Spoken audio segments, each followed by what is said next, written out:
नमस्कार दोस्तों। तो नाउ अब यूरोप में भी भीषण गर्मी पड़नी शुरू हो गई है और इंडिया में तो हम सब जानते हैं करीबन तापमान माना जा रहा है 50 डिग्री के आसपास महसूस हो रहा है हर किसी को। उसी तरीके से यूरोप में भी बहुत धमाकेदार गर्मी पड़ रही है और कहा जा रहा है फ्रांस में करीबन 1000 से ज्यादा लोगों की मौत हो चुकी है। लेकिन इसके साथ WHO का मानना है कि हो सकता है और भी ज्यादा लोगों की मृत्यु हुई हो। और मानकर चलिए मतलब पूरा जो यूरोप है ना वो एकदम से जल सा रहा है। यहाँ तक कि फ्रांसीसी स्वास्थ्य एजेंसी ने तो बोल दिया है भाई 1000 लोग मर गए हैं। लेकिन वहीं अगर हम दूसरे यूरोप की बात करें, चाहे वो जर्मनी हो गया आपका, चाहे मैं आपको बताऊं चाहे आपका पोलैंड हो गया, चाहे चेक गणराज्य हो गया, चाहे ऑस्ट्रिया हो गया, वहां पे भी तापमान रिकॉर्ड स्तर पर दर्ज करा जा रहा है। यहाँ पर आपके लिए जानकारी के लिए मैं बता दूं करीबन यूरोप का नॉर्मल टेम्परेचर 20 से 22-23 डिग्री के आसपास रहता है दोस्तों, डिग्री सेल्सियस। लेकिन 25 से 28 के आसपास पहुंचते ही वहां पर इसे आपातकाल घोषित कर दिया जाता है। ऐसा क्यों, ये भी हम बहुत गहराई से डिस्कस करेंगे। और यहाँ पर मैं एक और नैरेटिव को तोड़ने वाला हूँ आज, और वो नैरेटिव है कि यूरोप में तो भाई साहब वहाँ की जो गवर्नमेंट्स हैं वो बहुत ही अच्छा काम करती हैं, इसलिए वहां पर 25 डिग्री सेल्सियस पर भी आपातकाल लग जाता है और इंडिया में 40 डिग्री सेल्सियस पर भी नहीं लगता। तो इसे डिटेल में समझेंगे कि क्यों यूरोप बहुत ही ज्यादा इंडिया से भी बुरी गर्मियों से जूझ रहा है। हर एक चीज को हम डिस्कस करने वाले हैं। तो बिना किसी देरी के पूरे टॉपिक को समझने की कोशिश करते हैं। तो चलिए शुरू करते हैं। ना देखो, यूरोप की जो हीट वेव की जो ये स्थिति है, इस समय जो भीषण गर्मी पड़ रही है, इसे समझने से पहले दोस्तों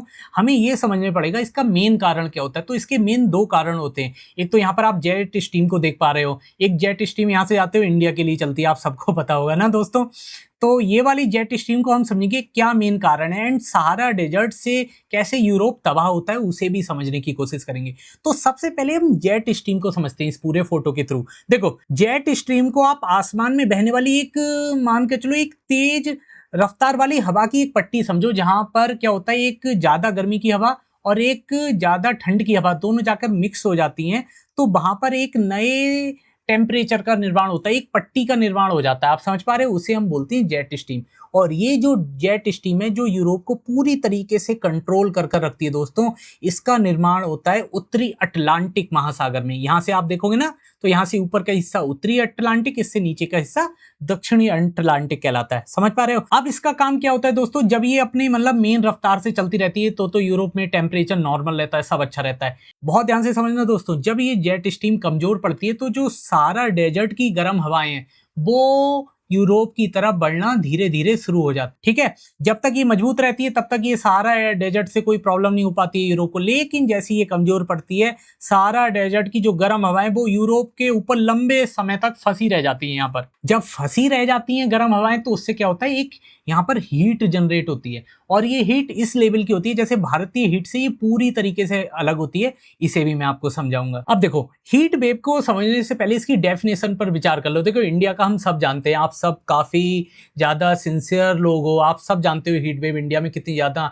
नॉर्मली है। इंडिया में करीबन जो 40 डिग्री सेल्सियस के आसपास टेम्परेचर जब होता है तब इंडिया में जनरली हीट वेव को डिक्लेयर कर दिया जाता है, घोषणा कर दी जाती है। पहाड़ों पर अलग कंडीशन होती है।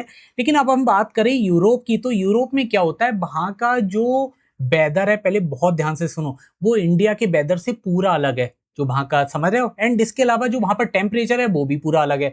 और सिर्फ टेम्परेचर के आधार पर निर्णय नहीं लिया जाता, ये ध्यान रखना, मैं आपको बता रहा हूं। लेकिन एक टेम्परेचर को मेन कॉज माना जाता है। अब जो यूरोप का टेम्परेचर है दोस्तों वो करीबन 25 से 28 डिग्री सेल्सियस के आसपास जब पहुंचता है यूरोप का जनरली ना, तो क्या करा जाता है, वहां पर एक आपातकाल घोषित कर दिया जाता है। आपातकाल क्यों, और ये इंडिया के आपातकाल के मुकाबले कितना खतरनाक होता है, ये भी मैं आपको यहाँ पर समझाने की कोशिश करूंगा। देखो, इंडिया का आपातकाल में क्या होता है, इंडिया में जब बहुत ज्यादा गर्मी चल रही होती है, जैसे हम बोलते हैं लू, बहुत गर्म गर्म हवाएं, तो वो कैसी हवाएं होती हैं आप सब अपने अनुमान से बताओ। वो ज्यादातर खूब गर्म होती हैं और ड्राई होती हैं, शरीर को निचोड़ सी देती है। हमें ध्यान है ना, हमारा गला सूखता रहता है, हम पानी मांगते रहते हैं, यार कोई 1 लीटर पानी इधर से पी लो, उधर हमारे यहाँ आपको सबको पता है शरबत बढ़ते रहते हैं। लेकिन यूरोप जो होता है वहां पर पता है क्या होता है दोस्तों, वहां पर ड्राई हवाई नहीं होती है, वहां पर हाई मतलब ह्यूमिडिटी होती है, बहुत ज्यादा आर्द्रता बोलते हैं, जैसे हिंदी में मैं आपको बताऊं,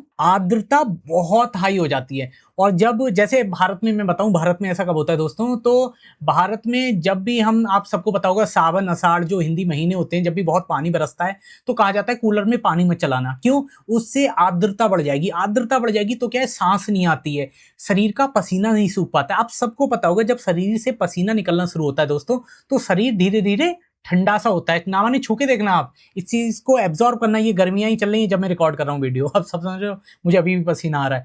तो जब ये शरीर ठंडा होता है तो उससे क्या होता है, हमारा शरीर मतलब जो आर्द्रता होती है उसमें बहुत अच्छे से भी रह लेता है। लेकिन यूरोप में क्या होता है दोस्तों, वहां पर शरीर ठंडा ही नहीं हो पाता है, समझ रहे हो, पसीना निकल ही नहीं पाता है शरीर से बाहर। क्यों नहीं निकल पाता है? क्योंकि चारों ओर आर्द्रता, चारों ओर ह्यूमिडिटी फैली रहती है। ऐसा क्यों होता है? इसका सबसे मेन कारण मैंने आपको बता दिया, जो जेट स्टीम, जो सारा डेजर्ट का आपस में कॉम्बिनेशन है, जो पूरे टेम्परेचर को डिकोड, वो मतलब पूरे टेम्परेचर को एक तरीके से कवर कर लेते हैं, पूरे यूरोप को चारों ओर से ढक से लेते हैं, तो यूरोप में एक तरीके से हीट क्रिएट हो जाती है और वो हीट यूरोप से बाहर नहीं निकल पाती है। इसके साथ में एक बहुत बड़ा हाउसिंग डिजाइन भी इफेक्ट निकल कर आता है। जैसे देखो, यूरोप इंडिया की पहले बात करते हैं दोस्तों, ठीक है। इंडिया में आप सब बताओ, आप सबके घर कैसे हैं? हम सबके घर में हम सब जानते हैं जनरली एक बेटर वेंटिलेशन होता है। मतलब मैं आपको बताऊं तो जनरली इंडिया में एक गैलरी होगी घर में, ठीक है, एक बरामदा होता है, आप सबको पता है, ऊपर से एक लोहे का जाल लगा होता है, कई अच्छे दरवाजे होते हैं, खिड़कियां होती हैं दबा के, मतलब अच्छे से हवा आए जाए, वेंटिलेशन खुल के होता है। जबकि यूरोप में क्या होता है, यूरोप जो है वो मेनली डिजाइन हुआ है, ध्यान रखो, विंटर, वहां पर सबसे ज्यादा सर्दियां पड़ती हैं, तो वहां के जो घर बनाए जाते हैं वो ऐसे बनाए जाते हैं कि घर में जो गर्मी जनरेट हो वो घर से बाहर ना निकल सके। तो घर एक तरीके से हीट डोम का काम करते हैं दोस्तों। और अब तो ये ठंडों के लिए तो ठीक हो जाता है, लेकिन अगर जैसे ही गर्मियां, जैसे ही ह्यूमिडिटी का मौसम आता है, उस समय ये घर एक तरीके से अवन का काम करने लगते हैं, और इसमें बैठने वाले व्यक्ति तो आप सब जानते हो क्या ही बन जाएंगे धीरे धीरे।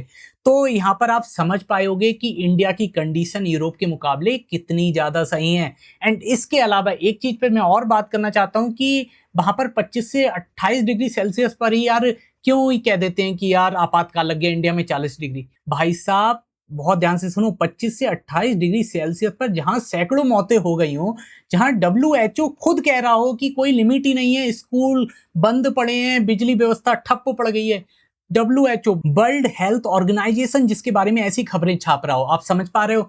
तो ये दिखाता है कि इंडिया, उसके मुकाबले इंडिया का 40 डिग्री सेल्सियस भी बहुत अच्छा है दोस्तों। और इस बात को आप खुद जाकर गूगल पर वेरीफाई भी कर सकते हैं। अगर आप मेरी बात को, मतलब आपको विश्वास करने में कुछ प्रॉब्लम हो रही है, तो आप इसको गूगल पर जाके वेरीफाई कीजिए। और इसी तरीके से हम आने वाली वीडियो में भी कई सारे नैरेटिव को तोड़ेंगे, बस सीधे अपने मेन फैक्चुअली बात करेंगे, फैक्चुअली चीजों पर फोकस करेंगे। तो फिर अब मिलते हैं नेक्स्ट वीडियो में न्यू अपडेट के साथ, तब तक के लिए नमस्कार।